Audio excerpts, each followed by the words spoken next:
इसका जो नाम है वो हमारे पास एक ऐसा नंबर होता है जिसको इन दोनों का स्क्वायर में लिखेंगे, ए स्क्वायर प्लस बी स्क्वायर। जो हमारे पास रियल पार्ट है उसका स्क्वायर आ जाता है और इमेजिनरी पार्ट का स्क्वायर आ जाता है और इसको नॉर्म कहते हैं। तो अब हम डेफिनेशन देखते हैं। ये दो रिजल्ट्स हैं। कॉन्ग्रेंस आपको पता होगा वो क्या होती है। कॉन्ग्रेंस जो है वो एक रिलेशन होता है जिसको हम किसी भी मॉड्यूलो के अंडर चेक करते हैं। तो इसको अभी हम सीक्वेंस में चलते हैं। रिलेटिवली प्राइम क्या होते हैं? दो नंबर्स अगर दो गॉसियन इंटीजर्स हैं वो आपस में रिलेटिवली प्राइम कब होंगे? When they have unit factors in common. एक नंबर को अगर हमने दूसरे दो नंबर्स के प्रोडक्ट में लिखना है तो उनमें कोई ना कोई एक क्या होना चाहिए, या तो +1 हो या फिर -1 हो। और अगर हम यूनिट की बात कर रहे हैं तो जो गॉसियन इंटीजर को जो है वो हम z(i) से डिनोट करते हैं। इसके जो यूनिट्स होते हैं वो +-1 और +-a, ये 4 यूनिट्स होते हैं।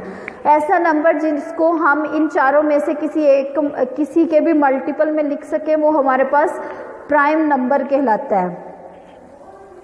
या फिर प्राइम की एक और डेफिनेशन भी है, वो हम बाद में देखेंगे। अगर हम दो नंबर्स को सम यूनिट मल्टीपल में लिख लें, एक नंबर ये है और सेकंड नंबर हमारे पास ये है, यहाँ पे कुछ यूनिट आ रहा है, तो ये दोनों नंबर जो हैं वो आपस में क्या होंगे? ये रिलेटिवली प्राइम कहलाएंगे, रिलेटिवली प्राइम कहलाएंगे। अब उसके बाद एक और रिजल्ट है कि अगर एक नंबर जो है अल्फा दो नंबर्स के प्रोडक्ट को डिवाइड करता है, लेकिन इसके साथ सपोज वो हमारे पास रिलेटिवली प्राइम है, रिलेटिवली प्राइम है, तो इससे क्या इम्प्लाई होता है कि अल्फा जो है वो गैमा को लाजमी डिवाइड करेगा। अगर एक नंबर दो नंबर्स के प्रोडक्ट को डिवाइड करता है जिसमें से एक के साथ वो रिलेटिवली प्राइम है तो वो दूसरे नंबर को डिवाइड करेगा। नेक्स्ट हम देखते हैं if the norm of Gaussian integer is prime. अब हम डिस्कस करने लगे हैं कि गॉसियन प्राइम्स क्या होते हैं। तो उसके बारे में हमने नॉर्म की बात की। अगर कोई भी अल्फा है that is equal to a + b iota, इसकी नॉर्म को हम इससे डिनोट करते हैं और इसकी नॉर्म किसके इक्वल होती है? a² + b²। अगर तो इसकी नॉर्म हमारे पास कोई प्राइम आ जाती है, कोई प्राइम आ जाती है, कोई ना कोई नंबर है तो डेफिनेटली ये z से बिलोंग करेगा। अगर इसकी नॉर्म प्राइम आ जाती है तो सिंपली हम क्या कहेंगे कि ये जो अल्फा है ये z(i) से बिलोंग करता है और ये इसमें प्राइम है। अगर किसी गॉसियन इंटीजर की नॉर्म प्राइम आ जाती है तो वो खुद भी प्राइम होता है। तो इसका प्रूफ हम देखते हैं किस तरह से करेंगे। सबसे पहले हमने प्रूफ सपोज कर लेना है। सपोज हमने क्या किया है कि let alpha belongs to z(i), ये कोई भी गॉसियन इंटीजर है, हैव प्राइम नॉर्म, इसकी नॉर्म प्राइम है तो हमने norm of alpha is equal to some p prime suppose कर लिया। We show that alpha has trivial factors. Trivial factors का क्या मतलब है? हमने इसको प्राइम शो करना है, प्राइम इन z(i) शो करना है। इसका मतलब है कि इसको हम ये शो कर देंगे। प्राइम होता क्या है? अगर हमने 2 को प्राइम देखा था तो हम कह सकते थे कि 2 इज इक्वल टू 1 × 2 होता है, मीन्स ये यूनिट टाइम्स 2 हो गया तो ये प्राइम है। इसी तरह से अगर हमने अल्फा को प्राइम शो करना है तो हम इसको क्या कहेंगे कि अल्फा को जो है वो हम सम यूनिट टाइम्स अल्फा लिख सकते हैं, तो तब ये प्राइम होगा। तो हम ऑन कॉन्ट्रेरी सपोज कर लेते हैं कि ये प्राइम नहीं है। अगर प्राइम नहीं है तो मीन्स इसके हम फैक्टर्स बना सकते हैं। जब इसके हम फैक्टर्स बना सकते हैं तो हमने कॉन्ट्रेरी सपोज कर लिया कि अल्फा जो है इसके 2 फैक्टर्स पॉसिबल हैं, प्राइम नहीं है, that is equal to beta gamma. अब हम अगर दोनों तरफ नॉर्म अप्लाई करें, norm of alpha is equal to norm of beta gamma. अब ये दोनों तरफ नॉर्म जो है वो सेपरेटली अप्लाई हो जाएगी। Norm alpha is equal to norm beta norm gamma, क्योंकि नॉर्म जो है वो मल्टीप्लिकेटिव होती है। अगर दो नंबर्स की इकट्ठी नॉर्म हमने कैलकुलेट करनी हो तो दोनों नंबर्स की पहले सेपरेटली नॉर्म कैलकुलेट करेंगे, फिर उनको मल्टीप्लाई कर देंगे। यहाँ पे देखें ये जो नॉर्म अल्फा है ये p के इक्वल था, हमने यहाँ पे p की वैल्यू रिप्लेस कर दी। p is equal to norm beta norm gamma, ये हमारे पास इसके इक्वल आ गया।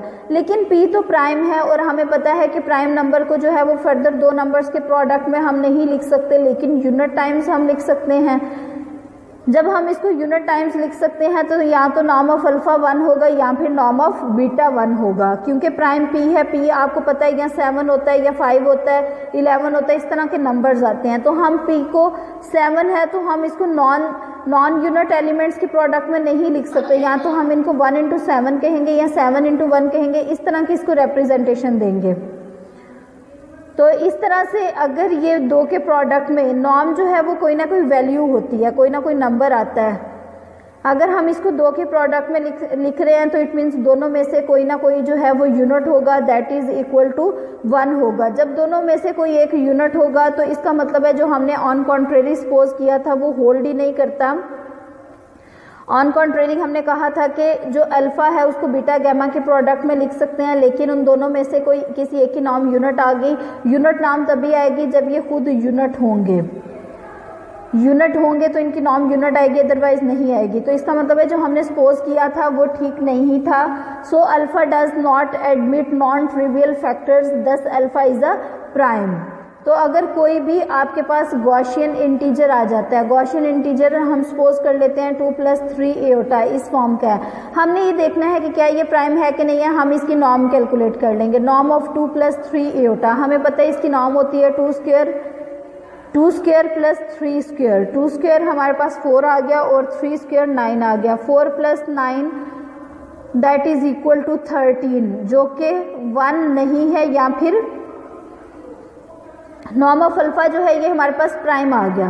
1 की अभी हमने बात नहीं करनी, ये प्राइम आ गया। अगर नॉर्म प्राइम आ जाती है तो ये जो गॉसियन इंटीजर है ये इटसेल्फ प्राइम होगा।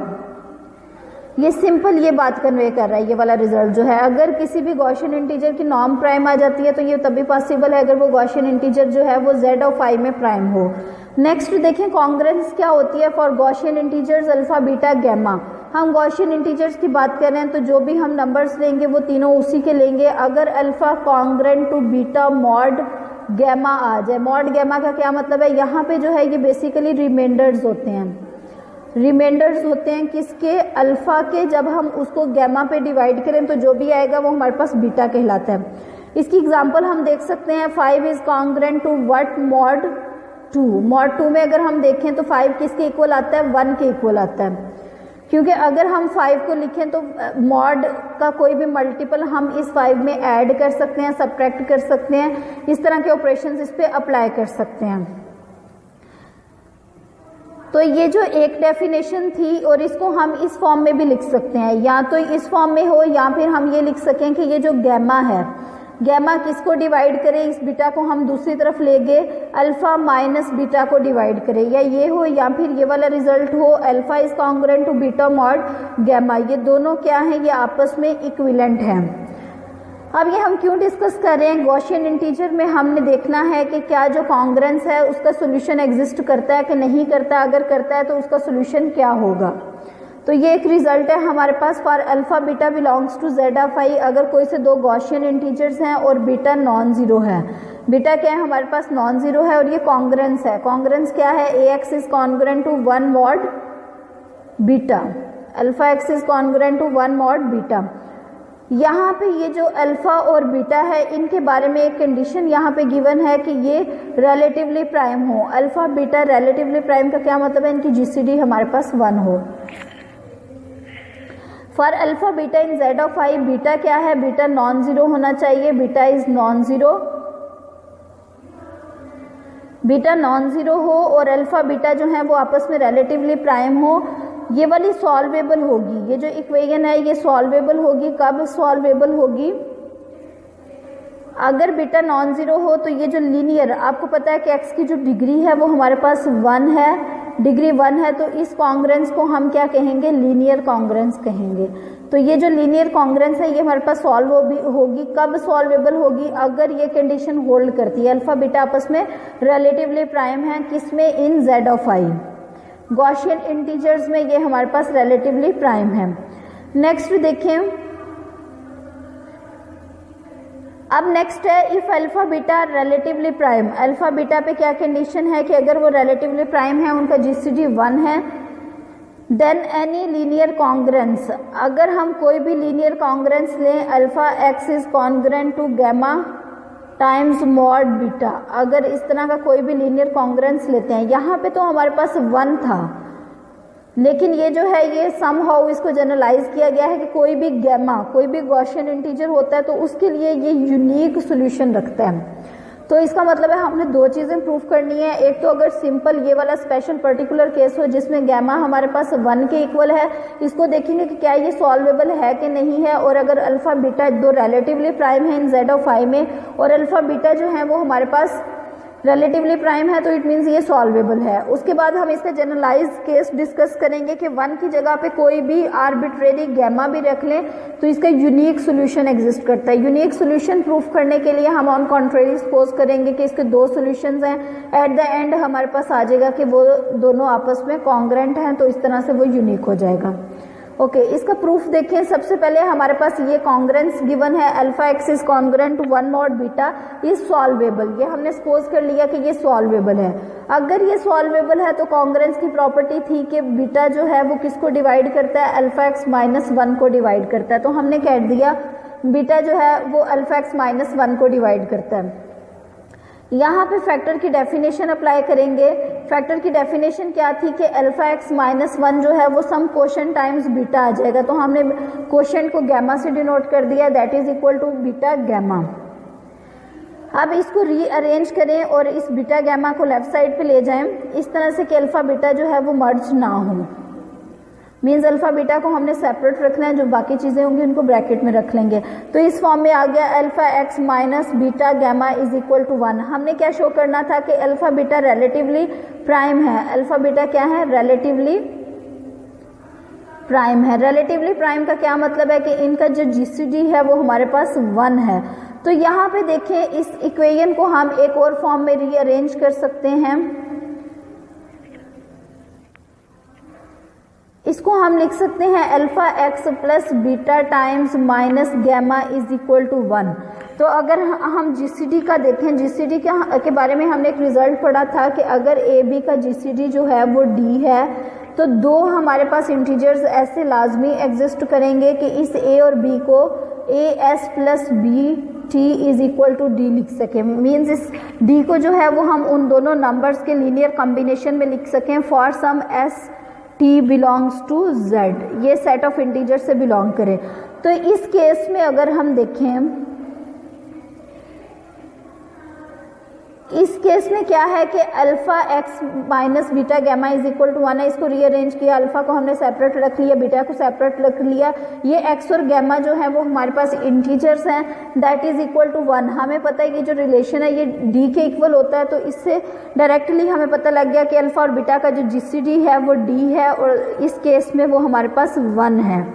तो यही हमने शो करना था कि अगर ये सॉल्वेबल है, इसका सॉल्यूशन एग्जिस्ट करता है, तो अल्फा बीटा आपस में क्या हो, रिलेटिवली प्राइम हो। तो अल्फा बीटा इन दोनों का जीसीडी ये डी के इक्वल आता है, जीसीडी 1 है तो ये रिलेटिवली प्राइम हो गए। अब हम ये क्या सपोज करते हैं, अब देखिए इसका अगर हमने कन्वर्स पार्ट करना है तो ये हम इसको कन्वर्स हम इस तरह से कर सकते हैं। हम ये कह लें कि ये रिलेटिवली प्राइम है, फिर हम ये लिख लें और फिर उसके बाद उसको सेपरेट करते जाएं और लास्ट में ये आ जाएगा और इस तरह से कॉन्ग्रेंस आ जाएगा और ये सॉल्वेबल होगी। नेक्स्ट हमने ये शो करना है कि अगर कोई भी आर्बिट्रेरी कॉन्ग्रेंस लेते हैं, कोई भी हमने आर्बिट्रेरी कॉन्ग्रेंस ली, ये a x is congruent to gamma mod beta, हमने ये क्या शो करना था कि इसका यूनिक सोल्यूशन है। यूनिक सोल्यूशन हमने शो करना है। ऑन कॉन्ट्रेरी हम सपोज कर लेते हैं कि इसका यूनिक सोल्यूशन नहीं है। Late x1 x2 are 2 distinct solutions, क्योंकि अगर वो सेम होंगे तो वो तो खुद ही यूनिक हो जाएंगे। हमने कहा कि ये दोनों जो हैं वो डिस्टिंक्ट सोल्यूशंस हैं किसके, इस कॉन्ग्रेंस के। इस कॉन्ग्रेंस के ये 2 सोल्यूशंस हैं। अगर ये दोनों इस कॉन्ग्रेंस के सॉल्यूशंस हैं तो वो इस कॉन्ग्रेंस को सेटिस्फाई करेंगे। अगर हम x1 रिप्लेस करें तो ये कॉन्ग्रेंस सेटिस्फाई होगी, ax1 is congruent to gamma mod beta. अगर हम x2 रिप्लेस करते हैं तो ax2 is congruent to gamma mod beta. ये दोनों आपस में सेटिस्फाई हो रही हैं। यहाँ पे देखें ये भी गैमा मॉड बीटा के इक्वल है, ये भी हमारे पास गैमा मॉड बीटा के इक्वल है। इट मीन्स हम दोनों को आपस में कंपेयर कर सकते हैं। या फिर अगर आप यहाँ से देखें, यहाँ से देखें ax2 is congruent to gamma mod beta है, तो गैमा जो है वो भी तो इसके कॉन्ग्रेंट होगा, तो यहाँ पे हम गैमा की वैल्यू रिप्लेस कर सकते हैं। इस तरह से आ गया ax1 is congruent to ax2 mod beta. ठीक है, ये दोनों साइड्स पे जो है वो हमारे पास a कॉमन है या फिर अल्फा कॉमन है, और हमने कहा था कि अल्फा बीटा रिलेटिवली प्राइम है, तो हम सिंपली दोनों साइड से a को कैंसिल कर देंगे और इस तरह से x1 जो है वो congruent to x2 mod beta. Means ये दोनों सेम आ गए हमारे पास। हमने सॉल्यूशंस तो डिफरेंट सपोज किए थे लेकिन एट द एंड हमारे पास ये सेम आ गए, तो इसलिए हम ये कह सकते हैं कि इनका जो सोल्यूशन है, जो कि x1 x2 हमने दो डिस्टिंक्ट सॉल्यूशंस लिए थे इस जनरल क्वाड्रेटिक इक्वेशन के, लीनियर इक्वेशन के, वो हमारे पास यूनिक है। यहाँ पे क्या कंडीशन है कि अल्फा बीटा गैमा जो है वो Gaussian integer z of i से बिलोंग करते हैं। इस तरह से गॉसियन इंटीजर में कोई भी कॉन्करेंस आ जाए तो हम ये बता सकते हैं उसका सोल्यूशन एग्जिस्ट करता है कि नहीं करता। ठीक है, कोई क्वेश्चन है तो पूछें।